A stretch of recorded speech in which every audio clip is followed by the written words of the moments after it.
Não tem jeito não, mesmo depois de tanto tempo vivenciando esta pandemia e com novos casos surgindo de diferentes formas, ainda são muitas as dúvidas em relação aos efeitos da Covid-19.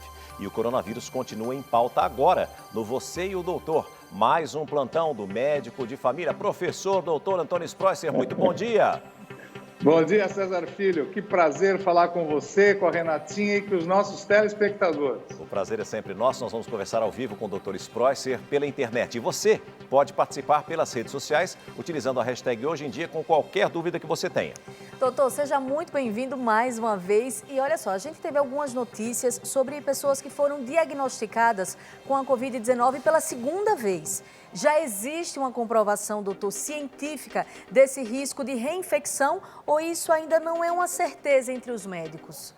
Então, Renatinha, o que acontece é que no mundo inteiro científico só tem um caso em Hong Kong que um adulto de 30 anos foi reinfectado comprovadamente porque o vírus é diferente. Foram examinar o RNA do vírus. Só assim que dá para saber. Mas o que acontece é que o que a gente pensa é que o vírus, quando ataca a primeira vez, a pessoa não desenvolve uma carga de anticorpos muito grande. E esse vírus pode ficar no corpo humano como o vírus da herpes, por exemplo. Então, às vezes, abaixa a sua imunidade, o vírus entra novamente em ação e como você tem baixos anticorpos, você pode se reinfectar novamente. Mas é muita pesquisa ainda, a gente tem que ter muita cautela e o mundo inteiro está em observação ainda. Entendeu? E é por isso que nós temos muitas dúvidas, assim como os nossos telespectadores. Vamos à primeira pergunta. Oi, meu nome é Giovana. Doutor, eu vi que no Brasil e nos Estados Unidos tem mais jovens vítimas do coronavírus do que nos países europeus. Isso tem alguma explicação? Uma boa pergunta. Por que no Brasil e nos Estados Unidos, porque inicialmente todo mundo falou que os jovens estariam mais protegidos ou que teriam uma imunidade maior. Por que isso está acontecendo por aqui, hein, doutor Spreuser? Então, César Filho, tanto lá nos Estados Unidos como no Brasil, a população jovem é muito grande. A maior parte da população americana e brasileira é de jovens. E o que acontece? Os jovens saem às ruas, os jovens vão para a balada, os jovens estão indo para os bares, para as praias, não é? Todo mundo está esquecendo um pouco da gravidade desse vírus. E o que acontece? Os jovens acabam ficando mais doentes, os jovens acabam ficando com mais vírus no corpo e desenvolvendo sintomas e passando o vírus também. Então é uma situação em que Europa e Estados Unidos atualmente estão vivendo que está todo mundo já em férias e todo mundo está pegando o vírus novamente. E o Brasil não é diferente. Nós aqui temos uma população muito jovem e muito ativa. Por isso que os jovens pegam mais o vírus. E o jovem, né, doutor, tem aquela falsa sensação, aquela falsa impressão de que isso nunca vai chegar, essa doença nunca vai chegar a ele. E ele não esquece também que ele volta para casa, tem pai, tem mãe, tem avó, tem pessoas que são mais sensíveis, pertencem aí ao grupo, sim, ao grupo de risco da Covid-19. Então, se adaptem ao novo normal e o novo normal é se proteger. Não tem jeito, né, doutor? E tem mais uma outra pergunta agora. Doutor, eu li que uma pesquisadora está utilizando a física quântica para neutralizar o coronavírus. Isso é algo diferente da produção de anticorpos. Será que funciona? É válido? E aí, doutor, é válido? Então, essa pesquisadora, ela é uma física e ela mexe com a ciência dos materiais. Ela mora nos Estados Unidos, ela é mexicana. O irmão dela quase morreu com essa infecção pela Covid-19.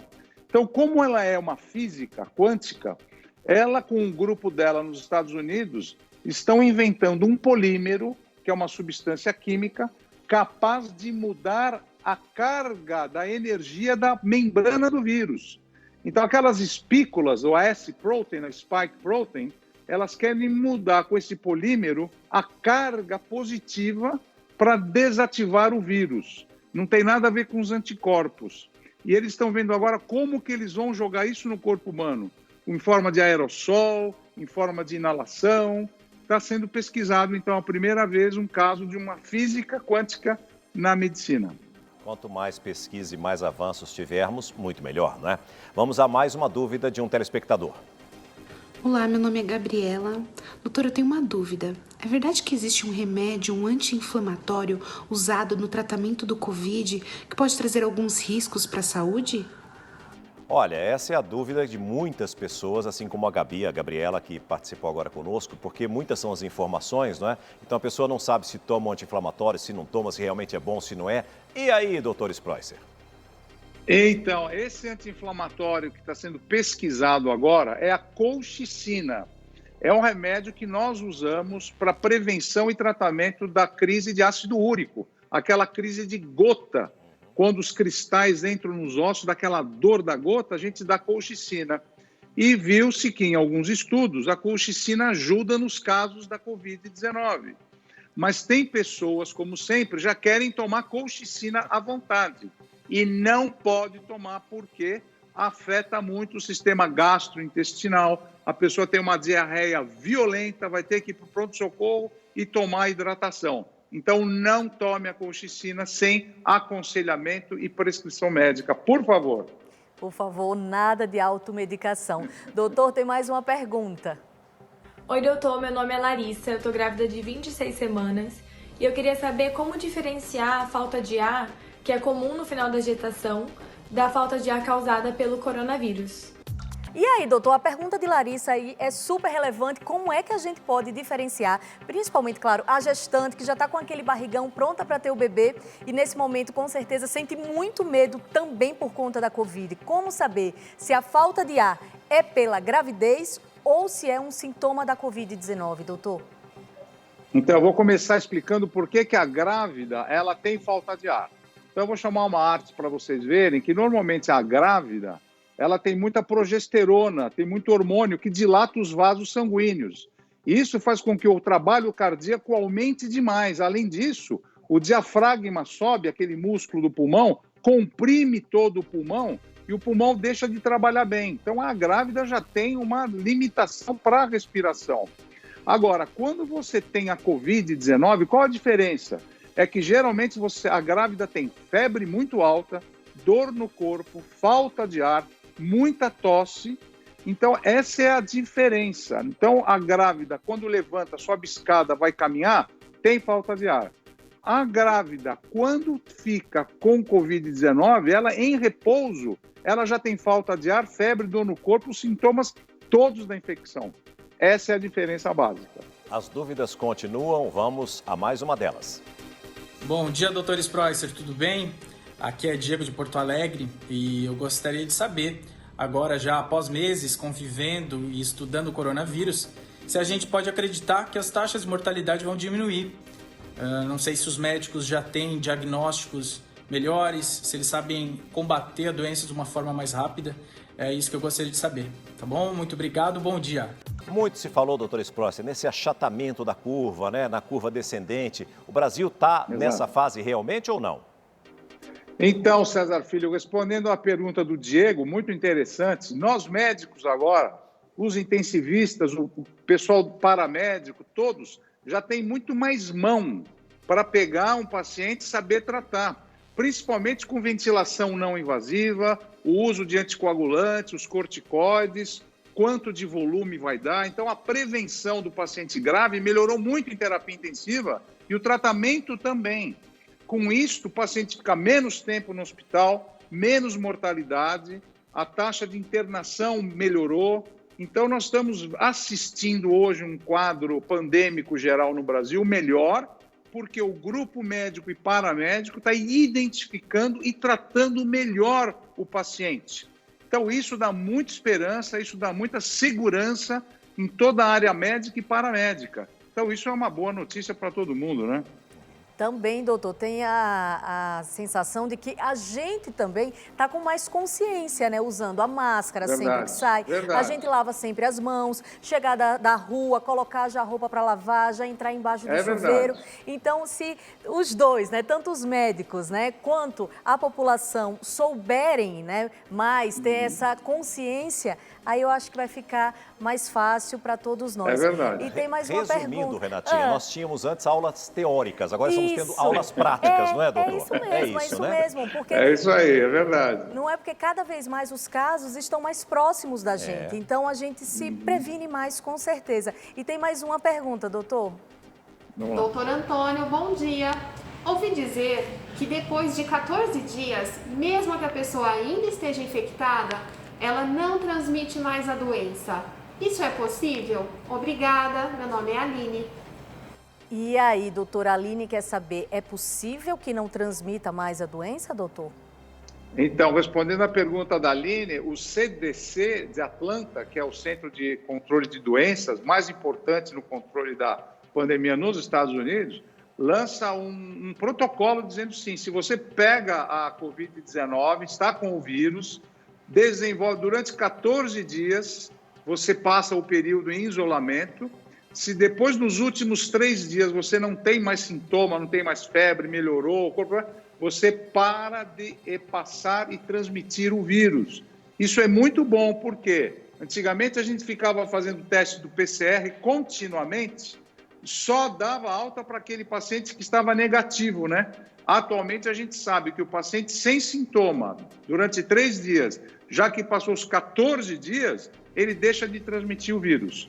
Isso é muito bom para todo mundo, porque fica menos preocupado e começa a agilizar melhor a sociedade. Agora, doutor, eu tenho uma dúvida minha mesmo, pessoal. Uma pessoa que está internada, por exemplo, há 30 dias, há 45 dias, está na UTI, essa pessoa já vivenciou toda a carga viral, já não tem mais a Covid-19, está tratando o quê? As sequelas que ficaram, é isso?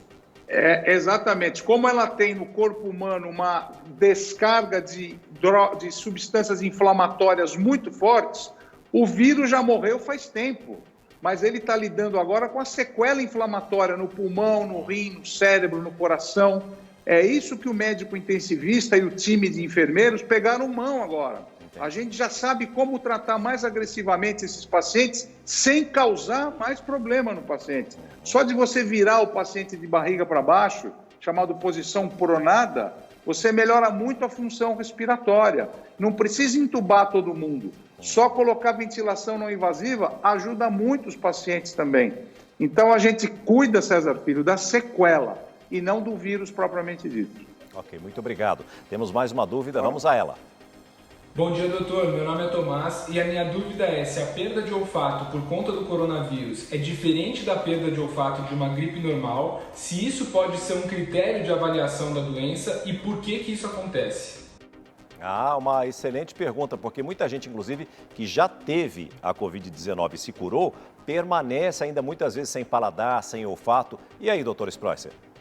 Bom, acontece o seguinte, em primeiro lugar, a perda de olfato e a perda do cheiro e paladar é diferente de um vírus da gripe, por exemplo, como o vírus normal. O que acontece é que, agora vocês estão vendo, normalmente dentro do nariz, essas moléculas verdes é o cheiro que você está sentindo, da comida, do que você está mastigando. Aí, isso informa o nosso cérebro do cheiro.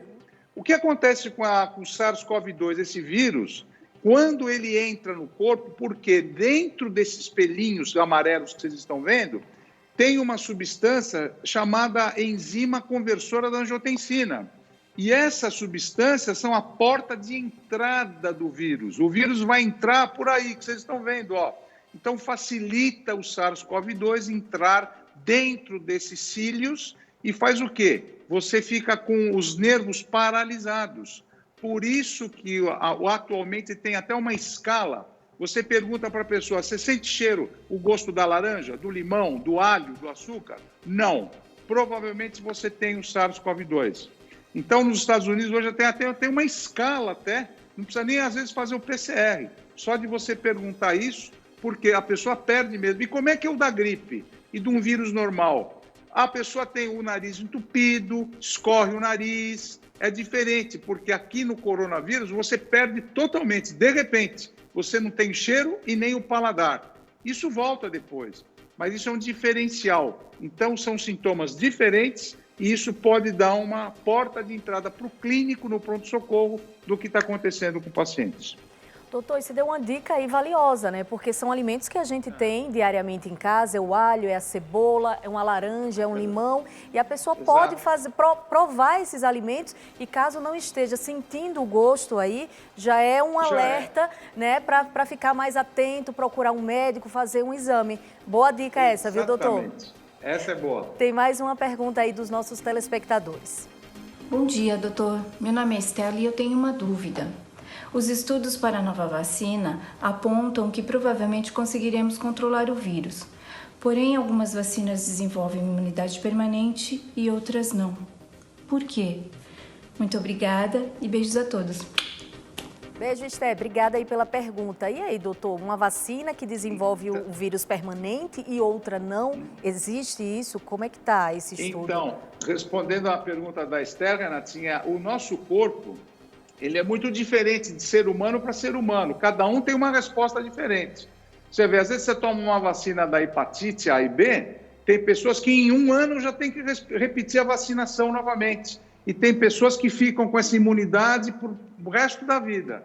Então, por que um responde e outro não? É individual. Tem pessoas que fazem muito rápido célula T, linfócito contra o vírus, e tem pessoas que não. A gente tem que esperar um pouquinho mais tempo, experimentar essa vacina, quantas doses nós vamos tomar e se vai ter que repetir anualmente. Então, espera mais um pouquinho para a gente responder com mais categoria a essa pergunta, tá bom? Doutor, a nossa consulta de hoje terminou e esperando que termine logo essa pandemia para o senhor estar aqui, para a gente te abraçar bem forte. E a gente tá morrendo de saudades. Saudade de vocês também, viu? Beijo. Beijo.